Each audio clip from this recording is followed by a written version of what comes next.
శ్రీమాత్రే నమః. శ్రీ గురుభ్యో నమః. స్పై టీవీ ప్రేక్షకులందరికీ కూడా నమస్కారం. కన్యా రాశి వారికి సంబంధించి మే నెలలో మొదటి పక్షం ఎలా ఉండబోతుంది అనేటువంటి విషయాన్ని ఇప్పుడు మనం తెలుసుకుందాం. కన్యా రాశి వారికి సంబంధించి ద్వాదశ స్థానమునందు కేతుగ్రహ సంచారం ఉన్న కారణం చేత సప్తమ స్థానమునందు కుజ శనుల యొక్క సంచారం కూడా మిశ్రమ ఫలితాలు గోచరిస్తోంది. ముఖ్యంగా విద్యార్థులకు సంబంధించిన విషయానికి వస్తే, విద్యార్థులు వారి యొక్క నిర్ణయాల్లో పూర్తిగా అన్ని రకాలైనటువంటి నిర్ణయానికి వచ్చేసి ఫైనల్ మూమెంట్లో ఏదైనా చిన్నపాటి మార్పు చేయడం, దానివల్ల ఇబ్బంది పడడం జరగవచ్చు.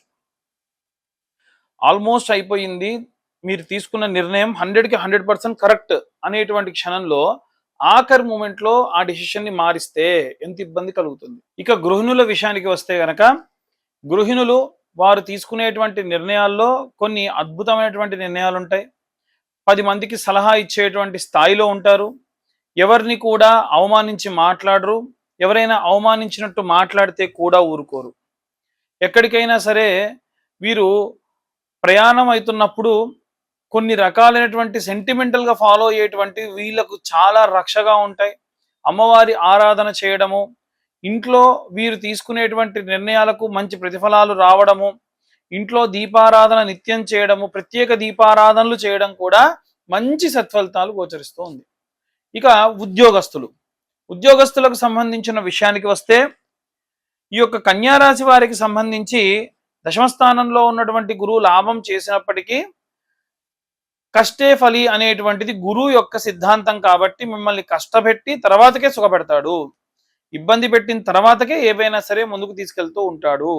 ఆ పరంగా తీసుకునే నిర్ణయాలలో అద్భుతమైనటువంటి రిజల్ట్స్ చూస్తారు. అలాగే ఎవరైతే దీర్ఘకాలికంగా ఉద్యోగంలో మార్పుల కోసం చూస్తూ ఉన్నారో, ప్రమోషన్స్ కోసం చూస్తూ ఉన్నారో, అవి కూడా సక్సెస్ అవుతాయి. అలాగే ఈ యొక్క రాశిలో ఉన్నటువంటి వారికి సంబంధించి రైతులు ఎవరైతే ఉన్నారో, రైతులకు సంబంధించిన విషయానికి వస్తే, రైతులు వీరి యొక్క నిర్ణయాల్లో కొద్దిపాటి ఇబ్బందికరమైనటువంటి నిర్ణయంగా ఉన్నా, వీరికి నష్టం కలిగేటువంటి పనులు వీరు చేస్తున్నప్పటికీ ఆ యొక్క పనుల వల్ల వీరికి లాభమే తప్ప నష్టం లేదు. చాలా రోజుల నుంచి వీరు ఎదురు చూస్తున్నటువంటి పనులు ఏవైతే ఉన్నాయో అవన్నీ కూడా సఫలీకృతం అవుతాయి. ఎవరి నుంచి అయితే డబ్బు కోసం ఆశిస్తున్నారో డబ్బు కూడా వస్తుంది, కానీ ఎక్కువ వడ్డీ రేట్లకు ధనాన్ని తీసుకోవడం మానేయండి, దానివల్ల ఇబ్బంది పడతారు. ఇక ప్రత్యేకంగా మనకు డైవర్స్ కోసం ఎదురు చూస్తున్నటువంటి వాళ్ళకు విపరీతమైనటువంటి ధనము కోర్టులకు సంబంధించి ఖర్చు అవుతుంది. అవుట్ ఆఫ్ ద కోర్ట్ మీరు సెటిల్ చేసుకోవడం అనేటువంటిది చాలా మంచిది. ఇప్పుడు మళ్ళీ వివాహానికి యోగ్యం కాకపోయినప్పటికీ కూడా ముందు మీరు డైవర్స్ తీసుకుని కొన్ని రోజులు ప్రశాంతంగా ఉండడం మీకు మంచి వాతావరణంలోకి వెళ్ళే దానికి సహాయపడుతూ ఉంటుంది. అవివాహితులు ఎవరైతే ఉన్నారో, వివాహం కోసం ఎదురు చూస్తూ ఉన్నారో, చాలా దగ్గరి మనుషులు మీకు సంబంధం చూడడానికి ప్రయత్నిస్తూ ఉంటారు. వివాహం కూడా శీఘ్రం అవుతుంది. కానీ మీకు ఉన్నటువంటి లేనిపోని అనుమానాల వల్ల, లేనిపోని అపోహల వల్ల ఇబ్బంది పడతారు. ఎక్కడికైనా పెళ్లి చూపులకు వెళ్ళినప్పుడు కూడా ఫర్ అన్ ఎక్స్టెంట్ వరకు ఏవి మాట్లాడాలి, ఏవి మాట్లాడొద్దు అనేటువంటి నిర్ణయించుకుని వెళ్ళండి. అనవసరమైనటువంటి విషయాలు మాట్లాడి ఇబ్బంది పడకండి. ఇవన్నీ కూడా మనము మీ యొక్క జాతకరీత్యా ఉన్న గోచార సంభావిత విషయాలు చెబుతున్నాం. ఈ ఇబ్బందులన్నింటి నుండి బయటపడాలి అని అంటే ఎలాంటి మంత్రం చదవాలి, ఎలాంటి రెమెడీస్ తీసుకోవాలి అనేటువంటి విషయాన్ని ఇప్పుడు మనం తెలుసుకుందాం. ఇప్పుడు ప్రత్యేకంగా ఈ నెలలో మనం ఎలాంటి రెమెడీస్ చేయాలి, ఏ గ్రహానికి పూజ చేయాలి, ఏ దేవతార్చన చేయాలి, ఏ దీపారాధన చేయాలి అనేటువంటి విషయాన్ని ఇప్పుడు మనం తెలుసుకుందాం. వైశాఖ మాసం విశేషంగా సుబ్రహ్మణ్యేశ్వర స్వామికి, దుర్గాదేవతకి, అలాగే దక్షిణామూర్తికి సంబంధించి కుజగ్రహ బృహస్పతి గ్రహానికి సంబంధించినటువంటి నెలగా పరిగణలోకి తీసుకుంటారు. కాబట్టి విశేషంగా ఈ యొక్క 15 రోజుల నుంచి 30 రోజుల వరకు కూడా, ఈ మాసం అంతా కూడా ప్రతి మంగళవారం నాడు కూడా దగ్గరలో ఉన్న ఆంజనేయ స్వామి దేవాలయం లేదా సుబ్రహ్మణ్యేశ్వర స్వామి ఆలయం, ఎందుకంటే సుబ్రహ్మణ్య ఆలయాలు అన్ని చోట్ల ఉండవు కాబట్టి ఆంజనేయ స్వామి ఆలయం లేదా సుబ్రహ్మణ్యేశ్వర స్వామి ఆలయంలో ఈ నెలలో వచ్చేటువంటి మంగళవారం నుండి ప్రారంభించి ఒక 11 మంగళవారాల పాటు ప్రతి వారము కూడా 700 గ్రాముల కందిపప్పును ఆంజనేయ స్వామికి లేదా సుబ్రహ్మణ్యుడి దగ్గర దానంగా ఇవ్వండి. అది ఎర్ర కందిపప్పు అయితే ఇంకా మంచిది, ఎర్రటి వస్త్రంలో పెట్టి ఇవ్వండి. దీని వలన ఎవరికైనా కుజదోష సంభావిత దోషములు ఉంటే పోతాయి.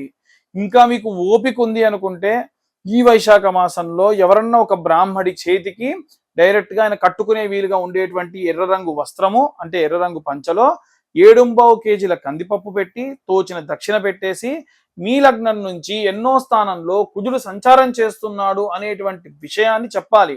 లగ్నే సప్తమ స్థానే కుజగ్రహ సంభావిత లేదా లగ్నే ద్వితీయ స్థానే లగ్నస్థానే అని చెప్పాలి క్లియర్ గా.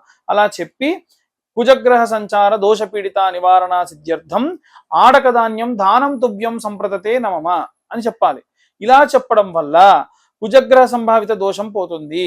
అదేది పెద్ద ఇది కాదు, ఇంత సింపుల్ గా ఇవి చేసుకుంటే సరిపోతుంది. ఇక బృహస్పతి గ్రహానికి సంబంధించి పిల్లలకు సంబంధించి తల్లిదండ్రులు చేయాల్సినటువంటి రెమెడీ ఇది. ఏం చేయాలండి అనంటే, మీ యొక్క పిల్లలు బాగుండాలి, ఉద్యోగం రాని వారికి ఉద్యోగం రావాలి, చదువు సరిగ్గా చదవని పిల్లలకు చదువు బాగా రావాలి, పెళ్లి కాని పిల్లలకు పెళ్లిళ్ళు జరగాలి అని చెప్పి 5 వారాల పాటు ఈ వైశాఖ మాసంలో ఉన్న ఏదో ఒక గురువారం నాడు ప్రారంభించి 5 వారాల పాటు ప్రతి బుధవారం సాయంత్రం 110 శనగలు నానబెట్టండి. కాస్త దొడ్డుగా ఉండే శనగలు నానబెట్టండి.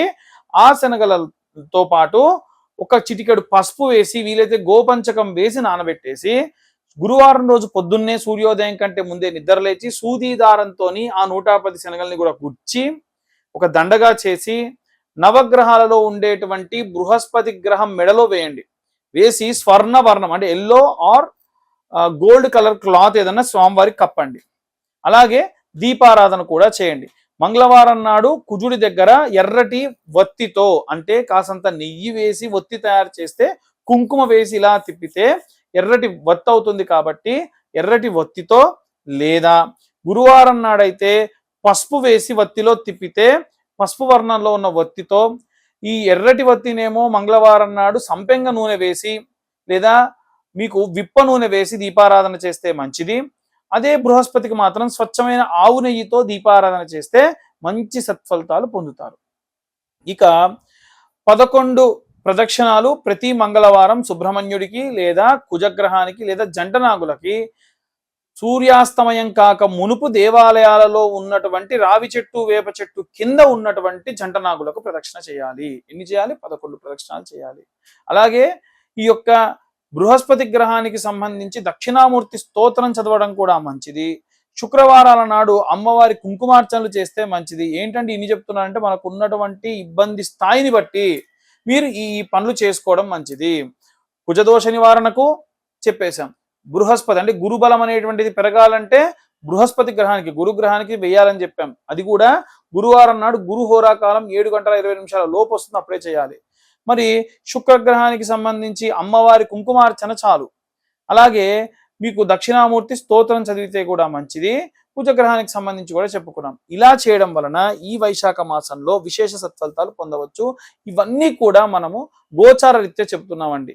అలా కాకుండా ఎవరికైనా పర్సనల్ గా మీ జాతకం కావాలి అనంటే మీ పేరు, మీ date of birth, time, place కింద ఉన్న నెంబర్కి వాట్సాప్ చేయండి. డీటెయిల్డ్ గా మీ జాతకం 60-70 పేజీల్లో మీకు పంపించి ఇప్పుడు నేను ఎలా అయితే రెమెడీస్ చెప్పానో అదే విధంగా చాలా సవివరంగా మీ చేత్తోని మీరే చేసుకునే విధంగా రెమెడీస్ లేదా అంతకు మించి ఇబ్బంది ఉంటే దానికి తగ్గటువంటి హోమాలను సజెస్ట్ చేయడం జరుగుతుంది. అవి కూడా నా దగ్గరే చేయించుకోవాలని కాదు, మీరు ఎక్కడైనా సరే చేయించుకోవచ్చు. త్రూ ప్రాపర్ ఛానల్ చేసుకోమని చెప్పడం జరుగుతుంది. సర్వే జన సుఖినో భవంతు. స్వస్తి.